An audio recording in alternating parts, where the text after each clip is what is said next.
Heart অ্যাটাকের ঔষধ নিতে রাজি আছেন? স্ট্রোক হয় কিনা, প্যারালাইজড হয় কিনা, স্ট্রোক প্যারালাইজ থেকে বাঁচার জন্য আজকে আপনাকে আমি একটা আমল দিয়ে যাই।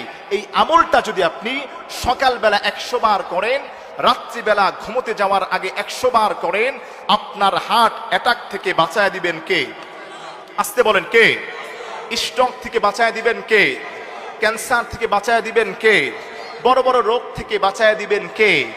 সেই আমলটা হলো, আপনি খেয়াল করেন, প্রতিদিন সকালবেলা ফজর নামাজের পরে আপনার হার্টে যাদের সমস্যা 100 বার পড়বেন লা ইলাহা, জোর কর, লা ইলাহা ইল্লাল্লাহ, জোরে লা ইলাহা ইল্লাল্লাহ, লা ইলাহা।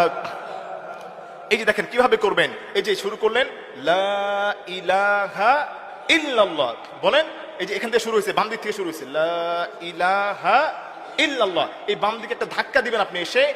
বিশ্বনবী সাল্লাল্লাহু আলাইহি সাল্লাম বলে দিয়েছেন এবং মুহাদ্দিসিনে কেরাম ব্যাখ্যা করেন, এই জিকির কেউ যদি সকালবেলা 100 বার নিয়মিত করতে পারে, তার হার্ট অ্যাটাক হবে না, হার্ট ব্লক হবে না, স্ট্রোক হবে না, সমস্ত ধরনের স্ট্রোক থেকে, হার্ট অ্যাটাক থেকে একজন বাঁচায় দিবেন। চিৎকার মেরে বলেন তিনি কে? আর জোর বলেন তিনি কে? আর জোর বলেন তিনি কে? তাহলে সকালে 100 বার ফজরের পরে আপনি এখানে ডান হাত রেখে লা ইলাহা ইল্লাল্লাহ ধাক্কা দিবেন 100 বার। আবার ইশারের পরে ঘুমোতে যাওয়ার পূর্বে 100 বার যদি আমলটা করতে পারেন, হার্ট অ্যাটাক থেকে বাঁচায় দিবেন কে? স্ট্রোক থেকে বাঁচায় দিবেন কে? এই কোরআনের মধ্যে স্ট্রোক থেকে বাঁচানোর দোয়া আছে না নাই? ক্যান্সার থেকে বাঁচানোর দোয়া আছে না নাই? আলসার থেকে বাঁচানোর দোয়া আছে না নাই? তাহলে প্রিয় ভাইরা, ক্যান্সার আলসার থেকে যদি আমরা বাঁচতে চাই, এই আমলটা করতে রাজি আছেন তো ইনশাআল্লাহ আপনারা?